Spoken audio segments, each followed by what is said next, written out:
اعوذ باللہ من الشیطان الرجیم بسم اللہ الرحمن الرحیم سبحان الذی اسری بعبدہ لیلا من المسجد الحرام الی المسجد الاقصی الذی بارکنا حولہ لنریہ من آیاتنا انہ هو السمیع البصیر۔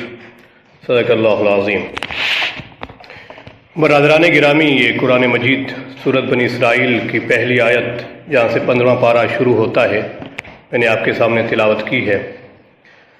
اس سورت کے ابتدا کے اندر اللہ رب العزت نے ایک واقعہ کا ذکر فرمایا ہے جسے آپ ہم سب معراج کے واقعے سے یاد کرتے ہیں۔ یہ حقیقت میں یہ دو سفر ہیں۔ اس میں پہلے سفر کا یہاں پہ تذکرہ ہے، دوسری جگہ پر دوسرے سفر کا تذکرہ ہے۔ اللہ رب العزت قرآن مجید کی اس آیت میں فرما رہے ہیں، پاک ہے وہ ذات، اور بڑی تعجب نے ڈال دینے والی ہے وہ ذات۔ سبحان کا معنی پاک اور تعجب دونوں معنی آتے ہیں۔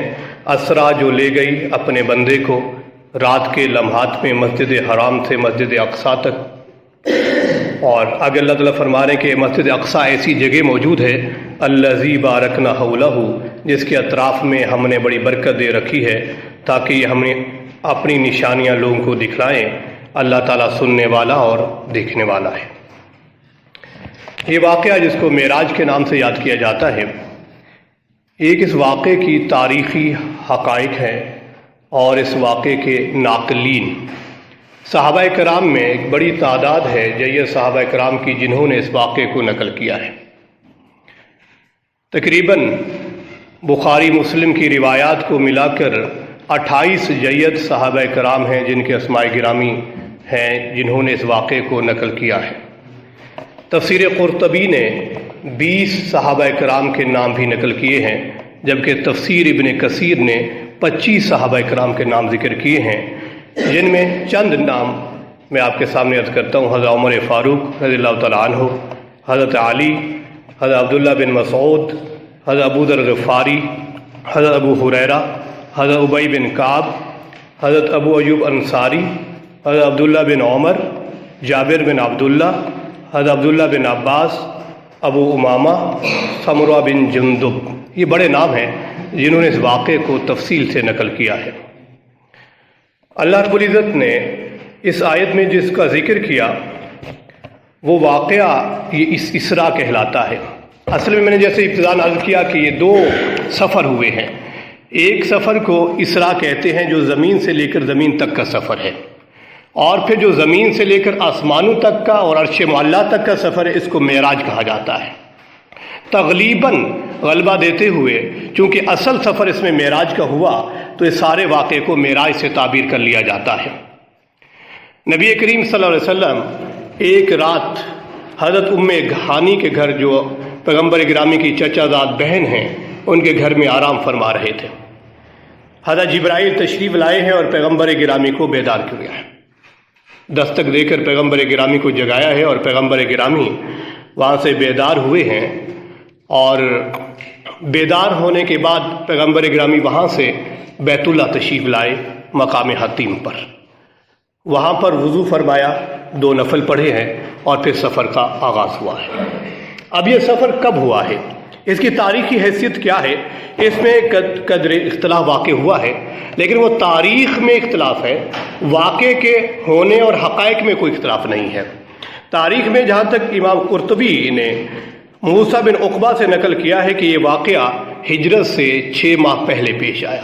جب پیغمبر گرامی مکہ سے مدینہ ہجرت کر کے گئے ہیں اس سے 6 ماہ پہلے یہ واقعہ پیش آیا، اور اس وقت کی بات کی جاتی ہے جب امی عائشہ صدیقہ رضی اللہ عنہا فرماتی ہیں کہ جب یہ واقعہ معراج پیش آیا ہے تو اس وقت حضرت خدیجہ الکبریٰ کا انتقال ہو چکا تھا، اور جبکہ دوسری جانب امام زہری فرماتے ہیں کہ بعثت نبوی کے 7 سال بعد حضرت خدیجہ رضی اللہ تعالیٰ عنہا کا انتقال ہوا ہے۔ یعنی پیغمبر گرامی کو جب نبی اور رسول مبعوث کیا گیا ہے تو اس کے بعد 7 سال تک حضرت خدیجہ باقید حیات رہی ہے، 7 سال کے بعد ان کا انتقال ہوا ہے، جبکہ بعض روایات میں ہے کہ بعثت نبی کے 5 سال بعد ان کا انتقال ہوا۔ اس سے یہ بات تو واضح ہو رہی ہے کہ بعثت نبی کے 5 سال یا 7 سال بعد یہ واقعہ پیش آیا۔ حضرت ابن اسحاق وہ فرماتے ہیں، بڑے محدث ہیں، کہ جب اہل عرب میں اسلام پھیل چکا تھا پھر یہ معراج کا واقعہ پیش آیا۔ جبکہ علامہ حربی بھی بڑے نام کے ایک محدث ہیں، وہ فرماتے ہیں واقعہ اسراء اور واقعہ معراج ربیع الثانی کی 27ویں تاریخ کو پیش آیا اور ہجرت سے 1 سال پہلے کا یہ واقعہ ہے۔ یہ علامہ حربی نقل کر رہے ہیں۔ جبکہ محدث کبیر ابن قاسم ذہبی کہتے ہیں بعثت کے 18 ماہ بعد یہ واقعہ پیش آیا ہے۔ جبکہ مشہور جو تاریخ ملتی ہے وہ مشہور تاریخ یہ ہے کہ یہ واقعہ رجب کے 27ویں شب کو پیش آیا ہے، جو یہ مہینہ چل رہا ہے، 27ویں شب کو پیش آیا۔ واقعہ کسی بھی تاریخ کو پیش آیا ہے، واقعہ کی تاریخ میں قدر اختلاف واقع ہوا ہے، لیکن واقعے کے حقائق میں اور وقوع پذیر ہونے میں کہیں پر مفسرین محدثین کا کوئی اختلاف نہیں ہے۔ یہ واقعہ کی ابتدا کہاں سے ہوئی ہے؟ پہلے میں نے عرض کیا یہ پیغمبر گرامی حضرت ام ہانی کے گھر تشریف فرما ہیں اور وہاں سے حضرت جبرائیل جگاتے ہیں۔ میں اس بات کے لیے اشارہ کرتا چلوں کہ بعض روایت نے یہ نقل کیا کہ حضرت ام ہانی کے گھر سے میرا سفر کا آغاز ہوا ہے، بعض روایت میں ہے کہ بیت اللہ سے سفر کا آغاز ہوا ہے۔ میں دونوں کی وضاحت کیے دیتا ہوں کہ اولاً جب بیدار کیا ہے حضرت جبرائیل نے پیغمبر حضرت ام ہانی کے گھر تشریف فرما تھے، وہاں سے پیغمبر گرامی صلی اللہ علیہ وسلم بیدار ہوئے ہیں اور پھر روانہ ہوئے ہیں بیت اللہ میں جا کر حتیم کے مقام پر 2 نفل پڑھے ہیں زمزم پہ وضو کرنے کے بعد، اور پھر حتیم سے سفر شروع ہوا ہے۔ تو ان دونوں روایتوں میں تطبیق بھی ہو جاتی ہے۔ جو حضرت ام ہانی کے گھر کی روایت وہ بھی اپنی جگہ بالکل ٹھیک کہ وہیں سے بیدار فرمایا جبرائیل نے، اور جو سفر وہاں سے پھر جو بیت اللہ کہا جاتا ہے وہ بات بالکل ٹھیک کہ پیغمبر گرامی وہاں تشریف لے گئے۔ دوسری جو بات ضروری ہے اس بات کو سمجھ لینا کہ پیغمبر گرامی کا یہ سفر اپنے جسم اور اپنے روح کے ساتھ حالت بیداری میں ہوا ہے، کوئی خواب کا واقعہ نہیں ہے۔ یہ بہت ضروری بات ہے۔ بعض منکرین یہ پروپیگنڈا کر کے ایک کمزور عقیدہ مسلمانوں کو یا کم فہم مسلمانوں کو گمراہ کر دیتے ہیں کہ یہ صرف خواب کا واقعہ ہے۔ ایسا بالکل نہیں۔ میں چند شواہد اس پر بھی آپ کے سامنے رکھوں گا کہ یہ واقعہ جسمانی ہوا ہے، جسم محروح کے ساتھ ہوا ہے، یہ صرف روحانی یا خواب کا واقعہ نہیں ہے۔ سب سے پہلے تو اللہ رب العزت نے سبحان الذی تعجب کا صیغہ استعمال کیا ہے۔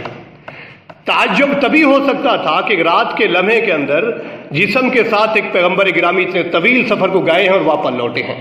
اگر خواب میں یہ بات ہوتی تو خواب میں تو آپ اور میں بھی طویل سفر کر کے واپس لوٹ آتے ہیں، تو یہ کوئی تعجب کی بات نہیں تھی، ایک دلیل۔ دوسری، اللہ رب العزت نے کہا ہے کہ اسرا بعبدہ، عبد کا جو لفظ ہے اللہ اپنے بندے کو لے گئے، یہ جسم معروف پر بولا جاتا ہے۔ اس سے معلوم بھی ہوا ہے کہ یہ جو معراج سفر ہوا ہے یہ جسم معروف کے ہوا ہے۔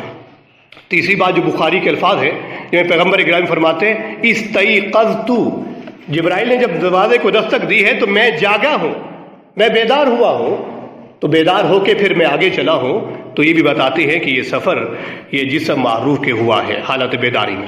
اور پھر پیغمبر گرامی جب واپس آئے ہیں اور آ کر ام ہانی کو یہ واقعہ بتلایا ہے کہ میں ایسے سفر کر کے آیا ہوں، تو حضرت ام ہانی فرماتی ہیں کہ آپ اس واقعے کو ابھی مزید لوگوں سے ذکر نہ کیجیے، کیونکہ ابھی اسلام کا بول بالا نہیں ہوا، کافر یہ کفار مزید تکذیب پہ اتر آئیں گے۔ ان کا منع کرنا اس بات پر تھا کہ پیغمبر گرامی جسم کے ساتھ گئے ہیں اور واپس آئے ہیں، ورنہ کوئی منع کرنے کی ضرورت نہیں تھی۔ اور پھر ابو جہل اور دیگر کفار مکہ کو جب یہ واقعہ بتلایا گیا ہے تو انہوں نے انکار کیا کہ کیسے ہو سکتا ہے ایک شخص رات کی ایک گھڑی کے اندر یہاں سے بیت اللہ سے بیت المقدس گیا ہو اور بیت المقدس سے 7واں آسمانوں پر سفر کر کے اپنے رب سے ملاقات کے لمحے واپس بھی لوٹ آیا، یہ کیسے ہو سکتا ہے؟ ان کا انکار بھی بتاتا ہے وہ انکار کر رہے تھے تکذیب کرنے کے لیے، ان کا اس بات پہ ان کا بھی شک نہیں تھا کہ واقعہ جسمانی کے ساتھ بات کی جا رہی ہے۔ تو اس میں شکوک و شبہات سے بالا تر ہو کر پیغمبر گرامی حالت بیداری میں جسد مع روح کے ساتھ یہ سفر کر کے تشریف لائے ہیں۔ اب جو پہلا سفر کی ابتدا ہو رہی ہے جس کو اسراء کہا جاتا ہے، جو زمین سے اب حتیم سے سفر شروع ہو رہا ہے، ایک سواری لائی گئی ہے جنت سے جس کا نام براق ہے، حضرت جبرائیل لائے ہیں۔ پیغمبر گرامی جب 2 نفل پڑھ کے وہاں سے فارغ ہوئے ہیں اور وہاں سے سواری پر سوار کر کے وہ لے چلے براق پر، وہاں پر بیت المقدس میں پہنچے ہیں مسجد اقصیٰ پر، اور اس کے باہر ایک پتھر کے اندر سوراخ ہو چکا تھا، وہاں پہ اس براق کو باندھا گیا ہے۔ پیغمبر گرامی نے اور وہاں پر بھی کچھ وضو فرمایا ایک دفعہ پھر، اور وہاں مسجد اقصی تشریف لے گئے ہیں اور وہاں پہ 2 نفل ادا کیے ہیں۔ 2 نفل ادا کر لینے کے بعد اب وہاں پہ سیڑھی لائی گئی ہے جنت سے، اور اسی بیت المقدس کے ساتھ سے بلندی آسمانوں تک اس کو لگایا گیا ہے۔ اب یہاں سے دوسرا سفر شروع ہونے جا رہا ہے۔ اب یہاں پر پیغمبر گرامی نے 2 نفل پڑھے ہیں، جبکہ بعض روایت میں یہ بھی ہے کہ یہاں پر تمام انبیاء گرامی کو 2 رکعت پڑھائی ہے جماعت کے ساتھ۔ میں اس کو بھی یہاں نقل نہیں کر رہا، یہ 2 نفل جو 2 رکعت پیغمبر نے پڑھائی ہیں یہ واپسی پر پڑھائی ہے، راجح قول یہ ہے۔ اس کی میں وجہ بتا دوں گا کہ اگر پہلے مان لیتے ہیں تو پھر قدرے اور اختلاف واقع ہو جائے گا، تو جبکہ دونوں طرح کی روایات ہیں کہ پہلے پڑھائی ہیں یا بعد میں، صحیح بات یہی ہے، راجح قول جس کو کیا ہے محدثین نے ذکر کیا ہے کہ پیغمبر گرامی واپس جب تشریف لائے ہیں ملاقات کر کے، اس وقت صبح صادق ہو رہی تھی، اس وقت میں پیغمبر گرامی تمام انبیاء گرامی کو وہاں پہ امامت کی ہے، اور تاکہ انبیاء گرامی کو پتہ چلا ہے کہ انبیاء کا امام بھی ہے محمد رسول اللہ صلی اللہ علیہ وسلم ہے۔ اب یہاں پر ایک اور گواہی غیر مسلم کی ایک دیتا چلو۔ ابو سفیان بن حرب جو مسلمان نہیں ہوا تھا اور مسلمانوں کی کھلی دشمنی کر رہا تھا اور بڑی مخالفت کر رہا تھا، یہ واقعہ پیش آ چکا تھا، اور یہ ابو سفیان اپنے قافلے کے ساتھ یہ تجارتی غرض سے یہ روم گیا ہوا تھا، اور روم بھی جیسے آپ کو یاد ہے پیغمبر گرامی نے مختلف بادشاہوں کو خطوط لکھے، تو پیغمبر کا خط اسلام کی دعوت کے لیے ہرقل روم کو بھی جا پہنچا۔ تو شاہ روم نے کچھ ری ایکشن دینے سے پہلے اس خط کو پڑھنے کے بعد وہاں جو مکہ کے لوگ آئے ہوئے تھے وہاں روم کے اندر تجارت کی غرض سے ان کو جمع کیا، تاکہ میں پیغمبر گرامی جو مکہ میں نبوت کا دعویٰ کرے اس کے بارے میں ان مکہ کے لوگوں سے کچھ معلومات لے لوں۔ ان کو جب جمع کیا ان میں سر فہرست نام ابو سفیان بن حرب کا تھا، تو یہ کھڑے ہوئے، ان سے جب پوچھا گیا کہ وہ شخص جو محمد جن کا نام ہے محمد اور احمد وہ نبوت کا دعویٰ کر رہے ہیں، مجھے بھی خط پہنچا ہے، آپ ان کی تصدیق و تائید میں کیا کہیں گے؟ یہ ابو سفیان کا اپنا بیان ہے۔ وہ کہتے ہیں میں نے سوچا میں کون سی بات کروں، میں ایسی کوئی بات کروں جس سے میری تکذیب نہ ہو اور محمد گرامی کی معاذ اللہ تکذیب ہو جائے۔ وہ کہتے ہیں میں نے پھر اس واقعے کا ذکر کیا ابو سفیان سے، میں نے انہیں کہا کہ جی وہ شخص کی صداقت کا اندازہ آپ اس سے لگا لیں، وہ شخص کہتا ہے کہ میں تھوڑی رات کی تھوڑی دیر کے اندر بیت اللہ سے مسجد اقصی بیت اللہ گیا ہوں، جبکہ طویل سفر ہے، یہ بہت لمبا سفر ہے، اور پھر میں وہاں سے 7 آسمانوں پہ کراش کر کے بیت المعمور پہ گیا، بیت المعلیٰ پہ گیا ہوں، اور اپنے رب سے ملاقات کر کے پھر واپس لوٹا ہوں۔ تو ایک رات کے معمولی گھڑی کے اندر ایک گھڑی کے اندر سفر کیسے ہو سکتا ہے؟